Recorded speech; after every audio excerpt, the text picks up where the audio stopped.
मैं प्रोफेसर सविन सिंह अपनी geography lecture series में आप सभी लोगों का स्वागत करता हूं। आज हम प्लेट टेक्टोनिक से संबंधित पैलियोमैग्नेटिज्म और सी फ्लोर स्प्रेडिंग, पुरा चुंबकत्व और सागर नितल के फैलाव या प्रसरण पर चर्चा करेंगे। सबसे पहले पृथ्वी के चुंबकत्व के विषय में सन 1600 ईस्वी में क्वीन एलिजाबेथ के डॉक्टर फिजिशियन विलियम गिलबर्ट ने पता लगाया था और बताया था कि पृथ्वी का आंतरिक भाग एक चुंबक के रूप में व्यवहार करता है। The inner part of the earth behaves like a giant magnet. बाद में आगे खोज हुई और पता चला कि पृथ्वी के अंदर एक बार मैग्नेट होता है जिसको हम जियोसेंट्रिक मैग्नेटिक फील्ड कहते हैं। भूकेंद्रित चुंबकीय क्षेत्र जो एक बार यानी सलाका के रूप में होता है, जिसमें लंबाई और चौड़ाई होती है और जिसके दो ध्रुव होते हैं, उत्तरी ध्रुव और दक्षिणी ध्रुव। तो इस तरह से geomagnetic field is a dipole bar magnet. और ये जो भौगोलिक उत्तर और भौगोलिक दक्षिणी ध्रुव है वह मैग्नेटिक जियोसेंट्रिक मैग्नेटिक यानी पृथ्वी के भू चुंबकीय क्षेत्र के उत्तर और दक्षिण से पूर्णतया सामंजस्य नहीं रखता है। पहली तो एक बहुत आश्चर्यजनक बात है, वो ये समझ लें आप कि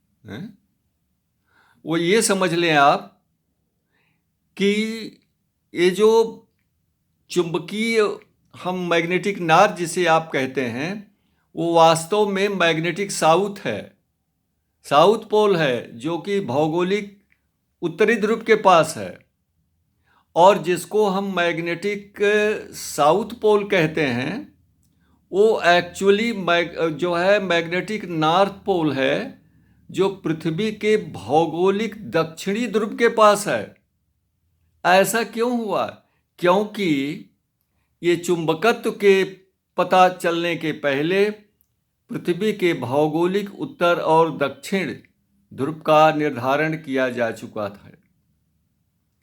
अब हम जानना चाहेंगे कि पैलियोमैग्नेटिज्म होता क्या है। What is palaeomagnetism? यानी पुरा चुंबकत्व, माने प्राचीन चट्टानों का चुंबकीय गुण होता क्या है।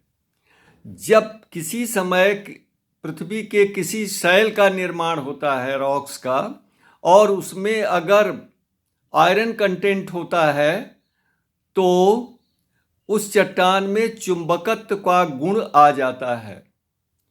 The rocks at the time of its formation gets magnetize if there is iron content.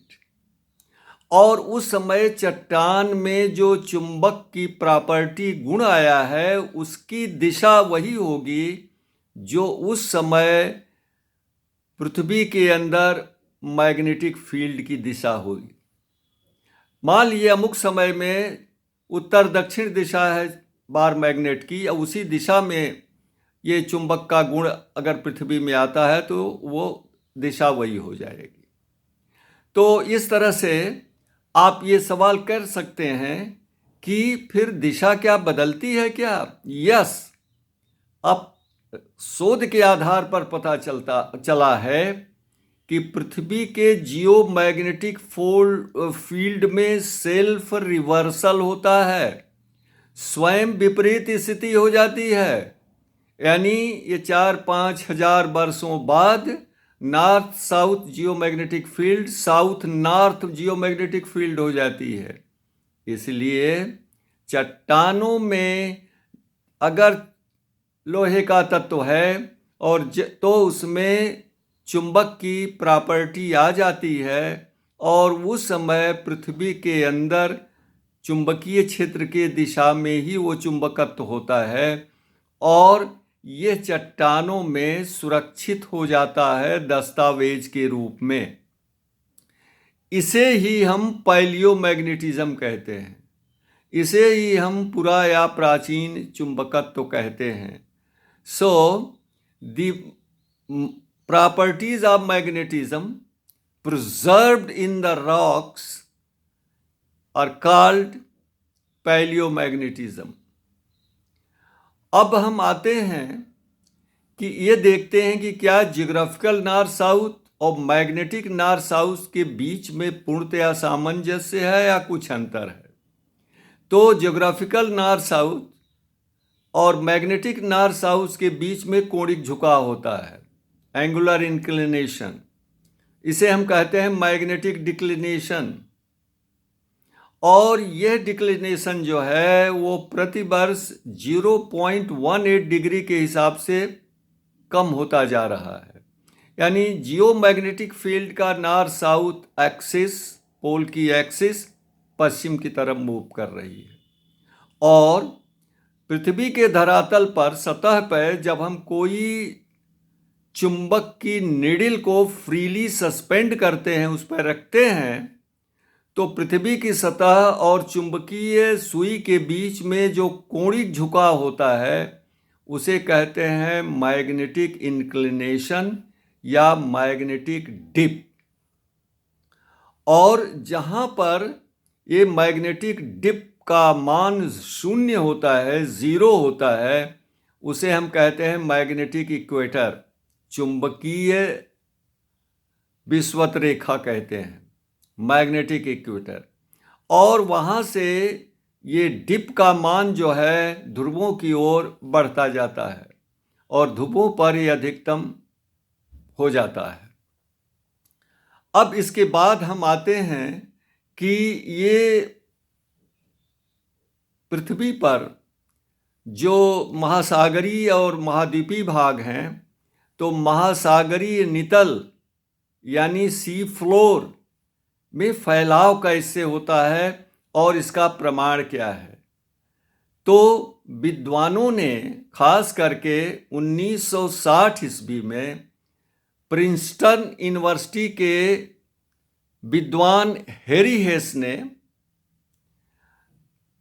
प्रशांत महासागर के पूर्वी कटक के पास दोनों तरफ चट्टानों में स्थित चुंबकीय गुणों का जब उन्होंने अध्ययन किया और उसका मानचित्रण किया, तब उनको पता चला कि ये जो मध्य महासागरीय कटक हैं उनके दोनों तरफ चट्टानों में जो चुंबकीय गुण होता है उसमें धनात्मक और ऋणात्मक, पॉजिटिव एंड निगेटिव विसंगति होती है। There are positive and negative anomalies in the rocks getting magnetized on either side of mid-oceanic ridges। अब जब आंध्र महासागर यानी अटलांटिक महासागर के मध्य में जो कटक स्थित है, जिसे हम कहते हैं मिड ओशनिक रिज, उसके दोनों तरफ सागरीय नितल में कटक से लेकर के महाद्वीपीय किनारों तक जो चट्टानें हैं सागर की नितल में, उनके चुंबकीय गुणों का पता लगाया गया और उनको एक चार्ट पर प्लॉट किया गया।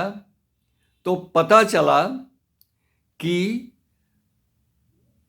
जो मिड ओशनिक कटक है, रिज है, उसके दोनों तरफ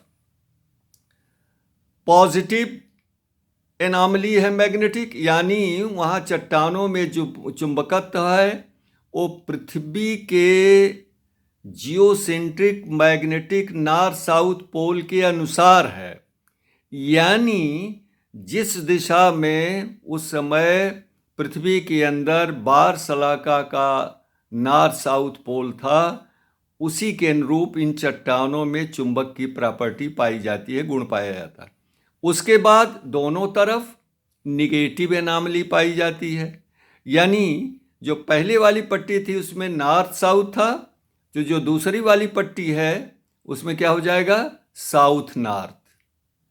तो कटक के एक तरफ नॉर्थ साउथ, दूसरी तरफ भी नॉर्थ साउथ, फिर उसके बाद साउथ नॉर्थ, साउथ नॉर्थ, फिर उसके बाद नॉर्थ साउथ, नॉर्थ साउथ, फिर उसके बाद साउथ नॉर्थ। इस तरह से मध्य महासागरीय कटक के दोनों ओर एकांतर रूप में, अल्टरनेट रूप में पॉजिटिव और निगेटिव मैग्नेटिक एनॉमलीज पाई गई, जिससे ये पता चला कि पृथ्वी पर ये जो महासागरीय नितल हैं वह स्थिर नहीं है, बल्कि उनमें फैलाव होता है।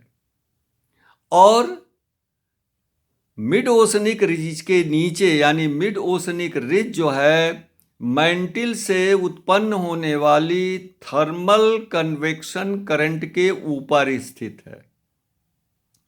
और ये मैं पहले आपको बता चुका हूं कि मिड ओशनिक रिजेस के सहारे ये जो थर्मल कन्वेक्शन करंट्स हैं वो विपरीत दिशाओं में अपसरित होती हैं। दे डाइवर्ज इन अपोजिट डायरेक्शन, जिस कारण उनके ऊपर स्थित सागरीय तली का भाग भी वह विपरीत दिशा में सरकता है। परिणाम स्वरूप नीचे ऊपर से ट्रांसफॉर्म भ्रंश का निर्माण होता है, दबाव कम हो जाता है, मेल्टिंग पॉइंट नीचा हो जाता है और मंटिल की चट्टानें पिघल के मैग्मा बन जाती हैं।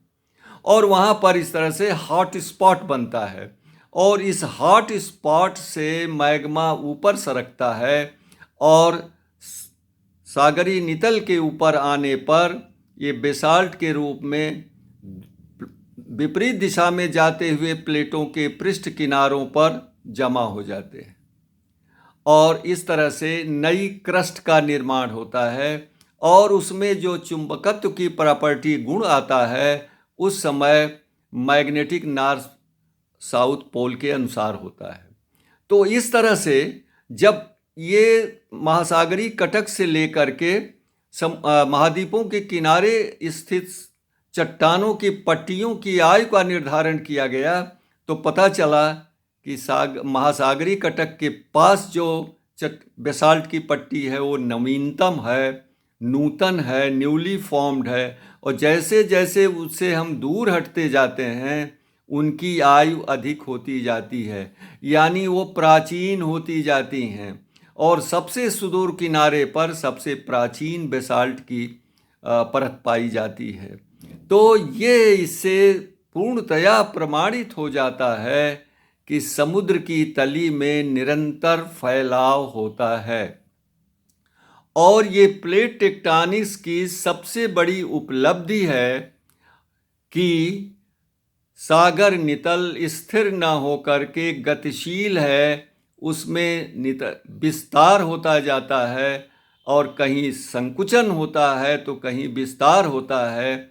इसी कारण से कभी महाद्वीपीय भाग एक में मिल जाते हैं तो सुपर कॉन्टिनेंट का निर्माण होता है, जिसे आप पेंजिया कहते हैं, कार्बोनिफरस पीरियड के आसपास था।